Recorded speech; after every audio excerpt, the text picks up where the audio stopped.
Hello, good morning सभी के लिए। Welcome to NDS Annu academy bio में आपका स्वागत है। कैसे हैं सभी लोग?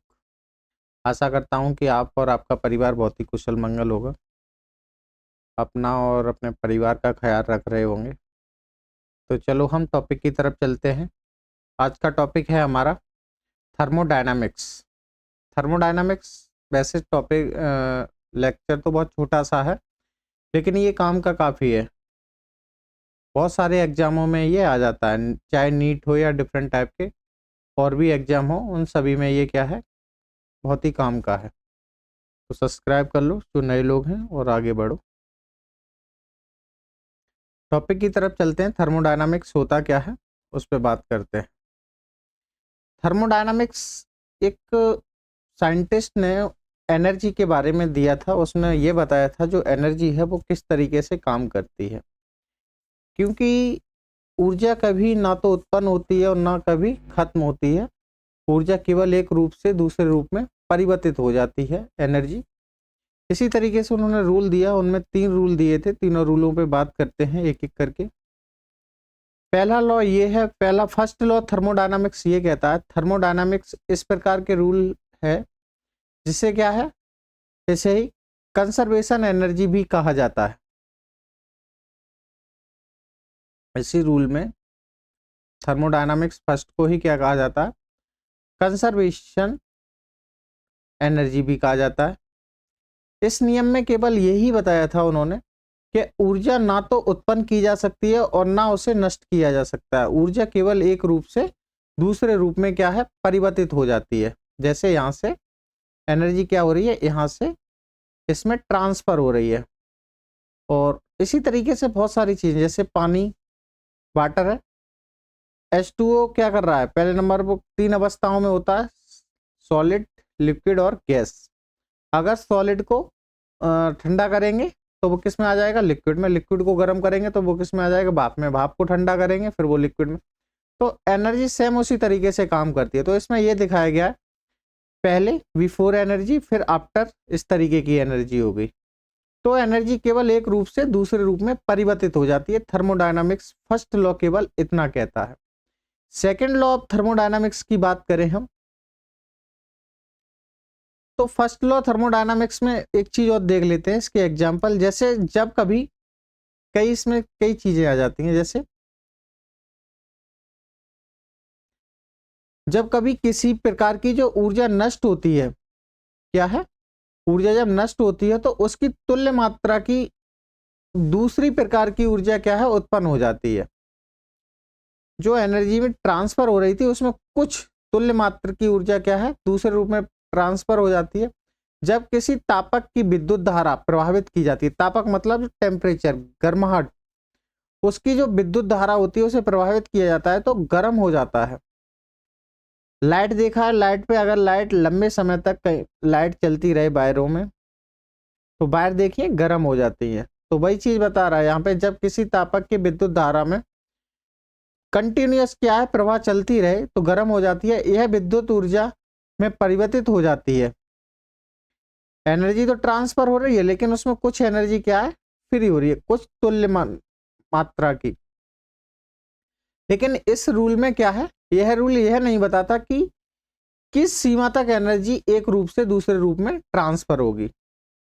जैसे कोई हीट पार्ट है और ये क्या है, इस तरीके से कोल्ड पार्ट में ट्रांसफर हो रहा है, लेकिन ये नियम ये नहीं बताता ये कब तक ट्रांसफर होगा। इसने ये तो बताया कि इसमें कुछ तुल्य मात्रा की ऊर्जा क्या है, परिवर्तित हो जाती है। ठीक, अब हम बात कर लेते हैं second law of thermodynamics.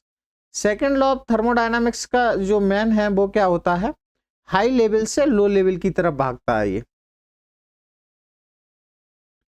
Thermodynamics आपको समझना है तो केवल डेफिनेशन इतनी याद रखनी है। थर्मोडायनामिक्स एक ऐसा नियम है जिसमें यह बताया गया है कि ऊर्जा ना तो कभी उत्पन्न होती है और ना ऊर्जा कभी खत्म होती है। ऊर्जा केवल एक, एनर्जी केवल एक रूप से दूसरे रूप में ट्रांसफर की जाती है। उसी में सेकंड लॉ क्या कह रहा है कि हाई लेवल से क्या कर रहा है, ये लो लेवल की तरफ जा रहा है।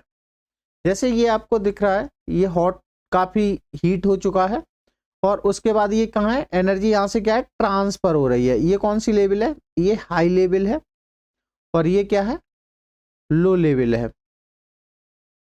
तो एनर्जी हमेशा किधर को चलती है, हाई लेवल से लो लेवल की तरफ, उच्च स्तर से निम्न स्तर की ओर बहती है। प्रत्येक ऊर्जा का जो स्थानांतरण होता है के समय कुछ ऊर्जा का जो उत्सर्जन ऊर्जा के रूप में होता है, वट इसमें क्या है, कार्य संपूर्ण ऊष्मा में किया जाता है, किया जा सकता है, लेकिन ऊष्मा का कार्य पूर्णतः सभी परिस्थितियों में परिवर्तित संभव नहीं है। कुछ चीजों में क्या ये अपवाद भी हो जाता है। तो इसमें सेकंड लॉ ऑफ थर्मोडायनामिक्स ये बताता है कि ये हाई लेवल से लो लेवल की तरफ चलता है। जैसे इसके कुछ एग्जाम्पल की बात करें हम, तो जैसे कोशिका के अंदर जो ऊर्जा प्रवेश होता है वो दो तरह से हो जाता है। कोशिका समझ में आ रहा है आपको, सेल कितने टाइप से, दो टाइप से। कैसे होती है सेल, समझ पा रहा है, ये कोशिका है, इसके पास जो एनर्जी है वो कितने दो तरीके से, जैसे प्रकाश फोटोन के रूप में और ऊर्जा युक्त केमिकल सब्सटेंस के रूप में। जैसे आप इसे ऐसे समझिएगा, ये एक प्लांट है,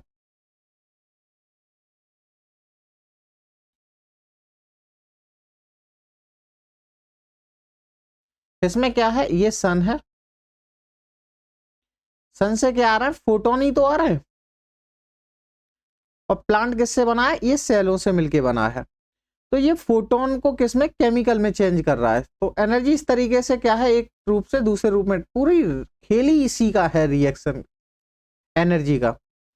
तो सेल के जो अंदर क्या है, एनर्जी का प्रवेश, फोटोसिंथेसिस, इस पूरी प्रक्रिया को क्या बोलते हैं, फोटोसिंथेसिस। ठीक, फोटोसिंथेसिस में क्रिया के समय क्या है, इसके परिणाम स्वरूप ऊर्जा मुक्त केमिकल सब्सटेंस का फॉर्मेशन होता है। तो इसमें क्या बनता है, C6H12O6, यही बनता है ना। वो किसके माध्यम से बन पा रहा है, फोटोसिंथेसिस के माध्यम से। तो फोटोसिंथेसिस में क्या है, जो सन है, सन से फोटोन केमिकल रिएक्शन में चेंज हो रहे हैं। तो वही बताने की कोशिश की गई है। यहाँ फॉर्मेशन होता है, यहाँ सब्सटेंस रेस्पिरेशन, रेस्पिरेशन रिएक्शन से मुक्त होते हैं, उसमें क्या है, एटीपी। अब जब तुम इसे यूज कर रहे हो, ये क्या होता है मेनली,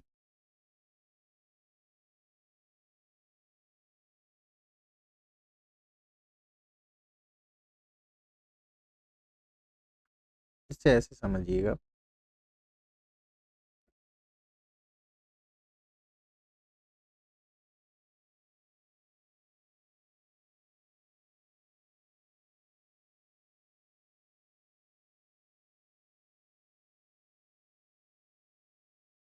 देखिए जो प्लांट था,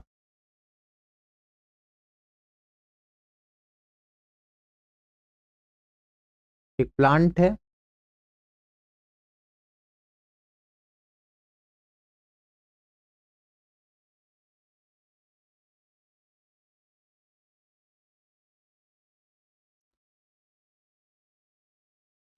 इसमें क्या है, प्लांट किससे मिलके बना है, बहुत सारी सेलों से मिलके बना है, मल्टी सेलुलर है। तो ये क्या है, सेल। तो इसके लिए जो एनर्जी आ रही है इसके पास, ये क्या करता है, अपना भोजन सेल बना लेता है, इसलिए इसे क्या बोलते हैं, ऑटोट्रॉपिक। तो इसमें क्या है, ये सन है, सन से क्या आ रहा है, यहां से कुछ किरणें आ रही हैं, और किरणों के माध्यम से क्या आ रहा है, यहाँ पे फोटोन आ रहे हैं। और इसी की वजह से ये क्या कर रहा है, किसके, पानी, कार्बन डाइऑक्साइड, और ये सब चीजें मिलके क्या बना रहा है, यहाँ पे ये बनाता है C6H12O6, ग्लूकोज बना रहा है। तो समझने की बात यहाँ पे ये है, सन से क्या है, फोटोन गए, और ये क्या है, केमिकल रिएक्शन में चेंज हुआ, और यहाँ पे इसने क्या बना लिया, खाना। आपको जो खाना मिल रहा है, आप खुद खाना नहीं बनाते, जो आप खाना खाते हैं, कोई भी एनिमल, वो किससे खाता है, पेड़ पौधों से खाना खाते हैं। तो पेड़ पौधे अपना सेल्फ खाना बना रहे हैं। खाना क्या है, खाना क्यों खाते हैं, क्योंकि वो एनर्जी है। तो जब मनुष्य ने ये खाया, या किसी भी एनिमल ने इसे यूज करेगा, यूज करने के बाद वो क्या है, 1 ग्राम, 1 ग्राम, क्या ये कितने, 38 मॉलिक्यूल किसके बना देता है,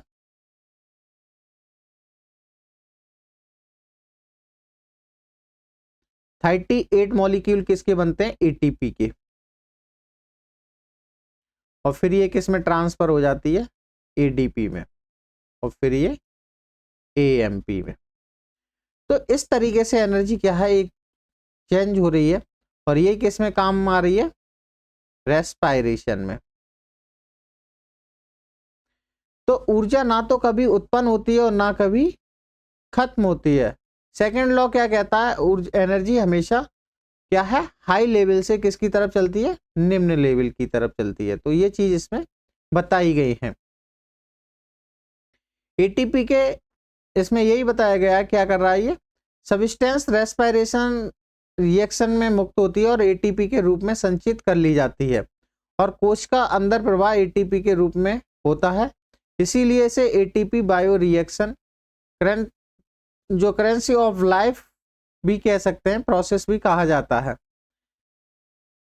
तो ये इस तरीके से इसमें क्या कर रहा है, ये फोटोसिंथेसिस करके एनर्जी को ट्रांसफर कर रहा है। ठीक, अगला थर्ड लॉ पे भी बात कर लेते हैं, थर्ड लॉ ऑफ थर्मोडायनामिक्स। इसमें क्या था, entropy of the perfect crystal is zero when the temperatures of the crystals is equal to absolute zero. इसका मतलब क्या है, जैसे जैसे जैसे किसी भी शुद्ध पूर्ण क्रिस्टल पदार्थ में, कोई क्रिस्टल पदार्थ है,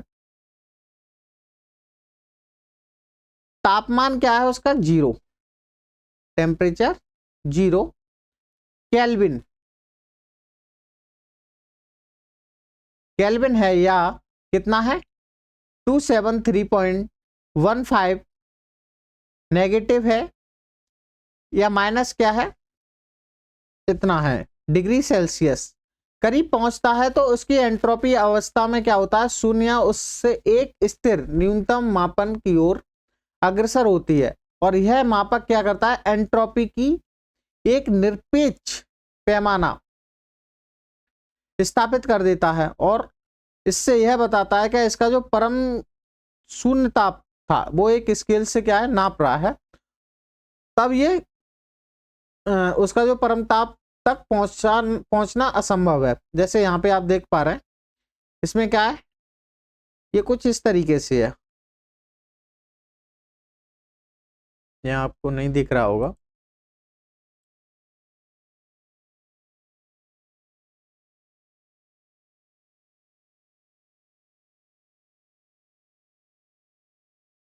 इस तरीके से। तो उसका क्या है, जो ताप होता है वो घटते हुए क्रम में। तो हमें केवल फर्स्ट लॉ ऑफ थर्मोडायनामिक्स को याद रखना है, सेकंड लॉ, थर्ड लॉ तो बहुत ही कम यूज होता है, जैसे आप हाईली एजुकेशन में जाएंगे तब वहां पढ़ेंगे। तो इस तरीके से आपको थर्मोडायनामिक्स का नियम है तीनों। ठीक, थैंक यू। कैसा लगा वीडियो कमेंट सेक्शन में अवश्य बताएं, और लाइक शेयर सब्सक्राइब अवश्य कर लें। Thank you.